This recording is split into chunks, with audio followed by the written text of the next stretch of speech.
All right, hey guys, how you guys doing? This is Njabulo here once again, and I'm with the great CEO, Greg Reis, CEO of BSG, the consulting company that I started working for. And just Greg, the audience out here looking at this, they just want to become better in all areas of their life, whether it's business, relationships. So they just want to learn success principles. Sure. So I just wanted to, you being the successful person you are, just for you to start off by just sharing briefly what your story is. Okay, how long have I got? 2 minutes. My story in 2 minutes. Yeah. Okay, we have to keep it simple then. Yeah. Yeah, so born and raised in Johannesburg. Yeah. Grew up in the cold of winters. Went to a great school, King Edward's. King Edward's, oh yeah. Very proud. Still a government school. Oh, okay. Wonderful. Went there for our 30th reunion a few years ago, and wonderful to see the change and the cultural diversity. When I was there, it was made up of Portuguese, Jews, white Anglo-Saxons, Lebanese. Now it's a much richer colour, which is wonderful to see. It was a very proud moment. I did my national service in the Navy. Down and kind of ended up in the Cape. Went to UCT, did computer science and electrical engineering. Haven't really used either, but I think what it taught me was a few things. Right, got to work hard if you want to do some stuff. You got to believe in foundational things, even though you don't know how they will help in the future, because they will. And I think the other thing is you learn about how to I guess solve problems. You kind of got to weave your way through it. And then after that I decided it was actually an interesting time in South Africa then. In fact, I decided I wanted to go and sort of spread my wings and go and live overseas and get a bit of a sense of outside South Africa. We're clearly very closed in as a country and as a society. Actually left on the day the ANC was unbanned, which was really interesting, which was in February 1990. 1990, right. Yeah. Did a lot of board sailing competitively for about 10, 11 years. Went overseas and travelled and took part in various international events, represented South Africa. Oh, wow. So that was really cool. And then just started working, got experience in the UK. Started a company there, and in a way it kind of all weaved itself into ending up in BSG with the company that bought the company in the UK, being involved in the early days with us. And came back, missed this place like hell. Every time I heard tribal music, and saw documentaries of the bush, I just realised that my soul was in Africa. It always had been. So, and then BSG, 18 plus years later. It's been a ride. It's been a great ride. Thank you very much for taking that step, because you've introduced us to the wonderful world that is consulting. So you just basically on the principle of success, great man Earl Nightingale, he said, success is the progressive realization of a worthy goal, an ideal, a person doing in life the things that they want to do inherently because that's deliberately what they want to do. What are your thoughts on that principle of success? I think, and there's another great guy, Steve Jobs, who has spoken about, don't settle until you find the stuff that really resonates. I think it's an interesting dilemma, right? Because you actually don't know. You don't know when one's ready for what, or you just got to go with it. And a lot of it is obviously, we make our decisions through feeling. So I think, but I do think that things don't just happen like that. The way you realize what the true convocation in life is that you've got to practice a few things. You've got to put the time in. You really got to. Sometimes you got to grind through it, and it's almost like working through complexity to get to the simplicity on the other side. So I definitely believe that one should follow one's passions and not settle. And you kind of, it's like marriage, right? You just, when you meet the right person, you know you don't know yet. And actually I missed on that. I met Susan when I was in the UK, and that's been one of the great moments of my life too, because there's nothing like having a life partner who's where you complement one another. So she's through the tough times and the good times. Well, you're an inspiration. I'll find you. I know where you go. You're going around. Yeah. So at BSG also we have a big focus on holistic wellness. Not only just focusing on just your work, but you also focus on your social life and your spiritual life, mental life, all those areas of wellness. And we can find many CEOs who only focus on the financial part, but all the other areas of life are suffering. And you got other people who have great relationships, but like the financial life is suffering. What's your take on having a balanced and holistic life? Yeah, it's critical. Hey? Sort of events in my life early on, shaped some of the ways I thought about things, and I think a lot through sort of being with Susan has helped me see a different perspective, and that's the world of being grateful. And the world of giving rather than taking, and I think when you're focused in a singular way around the financial results, you miss so much, and it's actually very much in a world of getting. And I think when you, from a holistic wellness point of view, I don't think there's anything more profound and makes you feel as great is knowing how you contribute to others. So I think a balanced sense is absolutely critical, and we try to enforce that a lot. Not enforce, but I mean it's been a very key part of our purpose. Whether it's the triathlon stuff we got involved in, it wasn't just about our brand; it was about giving people a platform to become healthy and to change their lives. In terms of the work that we do with education in the various sectors. Once again, it's about giving people at BSG an opportunity to understand how fortunate they are. And so when they see the plight and the challenge others have, they get a sense of wow, I should help more because there's more people.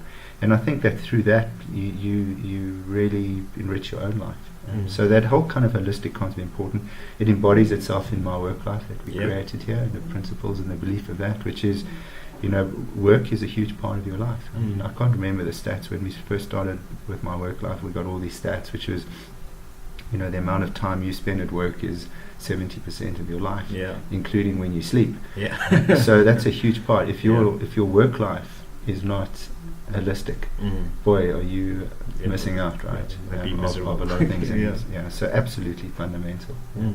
You even got a good wellness consultant. I think I'll interview him after this. Nice.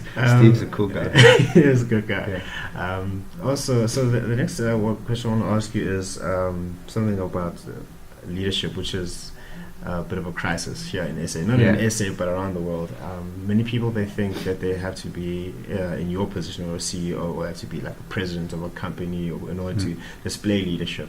However, Robin Sharma doesn't believe that, and I remember when you were sourcing us out at Rhodes, one of the questions we asked you was like about leadership, and you said something very interesting, that's saying that you begin by leading yourself. So could you just expand on that? Yeah, sure.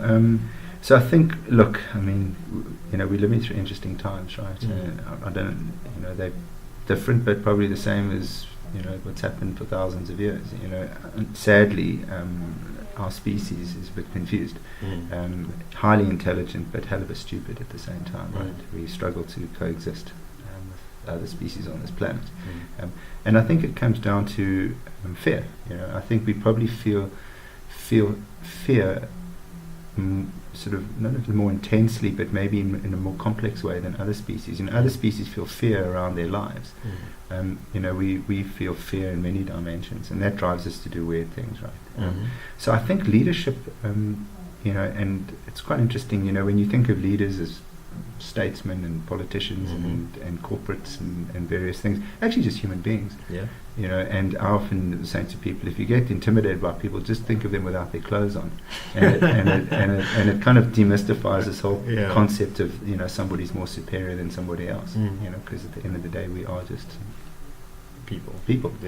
So I think that leadership in all spheres is absolutely critical. And I think if we understand how to manage and lead ourselves, we're far better equipped to manage and lead others, because we're conscious of ourselves. The whole principle of the Johari window, and and how people perceive you is quite different to how you perceive yourself. And the more you realize how people perceive you, the more you're able to kind of work with the dynamics of those relationships. So we need leadership in this country.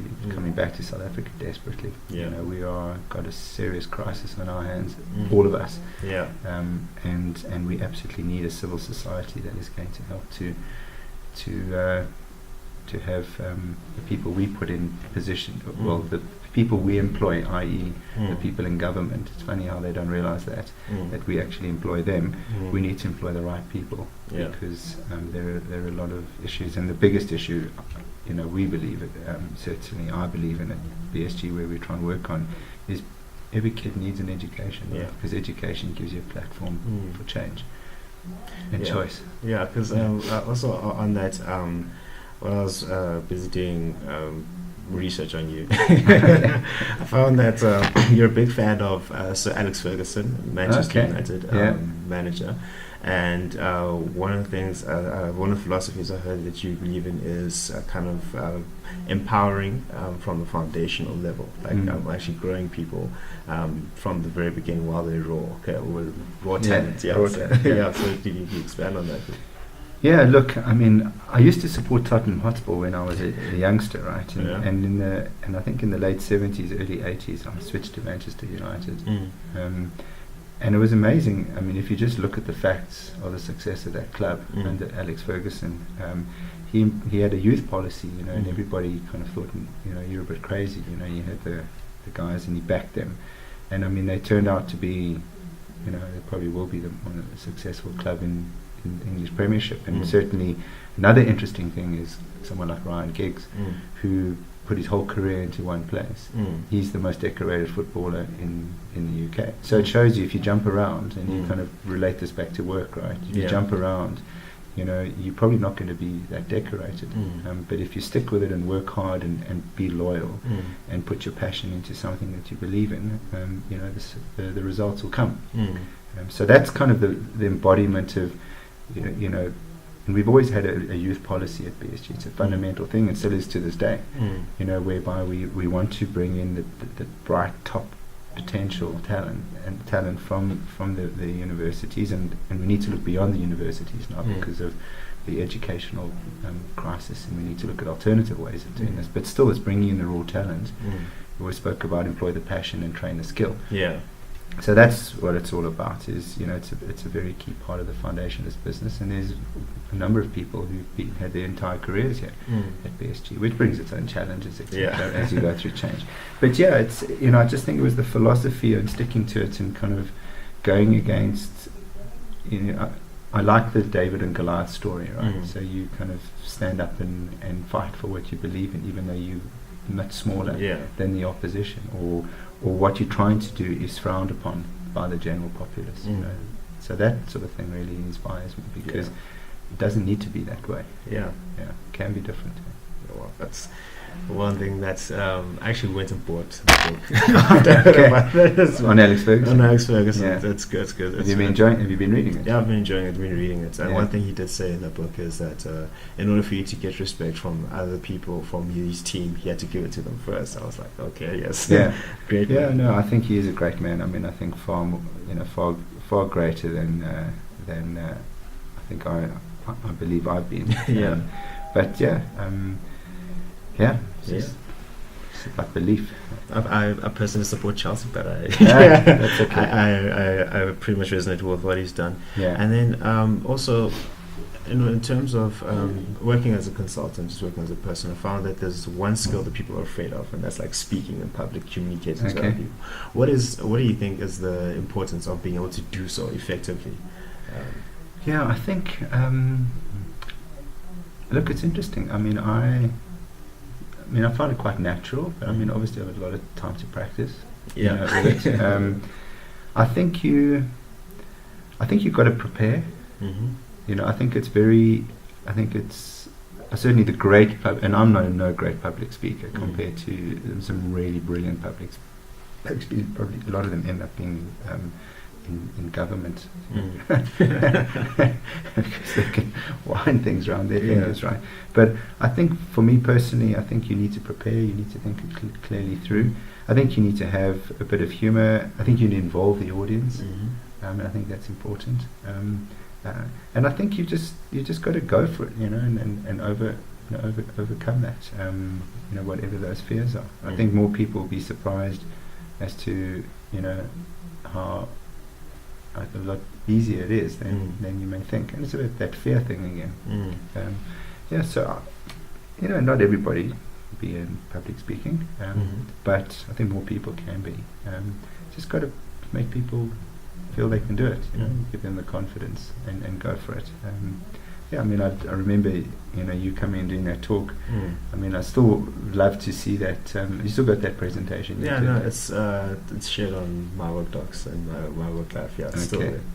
No, very cool. So I think that was great. And you did a great job. I don't know how you felt at the time about it. I love speaking. I love people. So for me, it's more natural, but it wasn't always like that. Exactly. So you probably got some good answers to the question too. Yeah. But I just think you've got to get up and practice and it's like rehearsing. So one of the final questions I wanted to ask you is, this is a consulting firm. We work with businesses, and in order to better help businesses like achieve their objectives, you need to think like a business person. So what is the importance of people in consulting outside having the mindset of a business person, an entrepreneur, whether they decide to open their own business or not, whether they decide to work for another person? What is the importance of having that entrepreneurial mindset? I think not everybody is naturally an entrepreneur. I think like that. It also we made up. We're complex things, right? Organisms. We all learn differently. We all move towards reward and threat in different ways. There's a whole lot of our profiles are very different. So in terms of an entrepreneurial mindset, I'm not sure it's going to be naturally possible for everybody to just think entrepreneurially, because you have to be geared in a particular way. So can it be beneficial if you can? Absolutely. Because regardless of whether it's your own little business or whether you work in within an organization, the ability to think outside the box, to see the opportunity, to kind of go for it, to whatever it is, is a very helpful and really good skill to have. I'm not sure that everybody though will be geared for that. Just like some people are geared for other things which entrepreneurs can't do, or not naturally. So it's a question of, once again, your first question is around where finding your passion, right, and sticking with it. I think that's again one of the most complete things someone can do as a human being is just to find your space. And that space may be on entrepreneurship or not. Whatever it is, it's about being happy. So finding your space, yes. Just if any last comments about this entire interview that you will, a little pearl of wisdom just want to drop. You've given us a lot already, so if you can just give that last. I think. Well, first of all, I think what you're doing is very inspirational. So congratulations on what you're doing. I assume you've interviewed. I saw you got hold of Lewis. Yes. That was well done. That's entrepreneurship, right? Is being able to convince, persuade, and influence someone to come and sit with you. So that's about going for it. So I think you've got that talent. You can do a lot because it's just do I or don't I. And if you fall on I'm going to do, what can you lose, right? It's getting over that fear. It's that fear of rejection or whatever the case is. And if it doesn't, so I want to commend you on this. Thank you. I think as you go through life, and life goes quicker. It's not long ago I was sitting probably where you are, thinking about what's the runway look like, where the road's going to wind and stuff. So all I can say is that time is so precious. And there's a lovely TED talk on time-lapse photography, and in there there's a simple statement which is when to fool one, I think it goes about having time and a sense of wonder. And I think if one, that's what I search for now. And I think I've probably been searching for it always. Is I want to find a place where my time is filled with wonder. As opposed to things that I don't feel are right for the energy that I have. So that's the pearl of wisdom is I think find the space which gives you time and a sense of wonder. Most of the time. Okay. Thank you very much, Greg. Cool. For this. This will go up on YouTube. PhDs will see it. The world will see it. Good, man. Well, thank you for that. Thank you very much. Time. Okay, ladies and gents, have a great one. That's what we used to do when we used to board something. That's what you used to do. That's all cool. Away. Thank Everything's you. great. Yes, sir.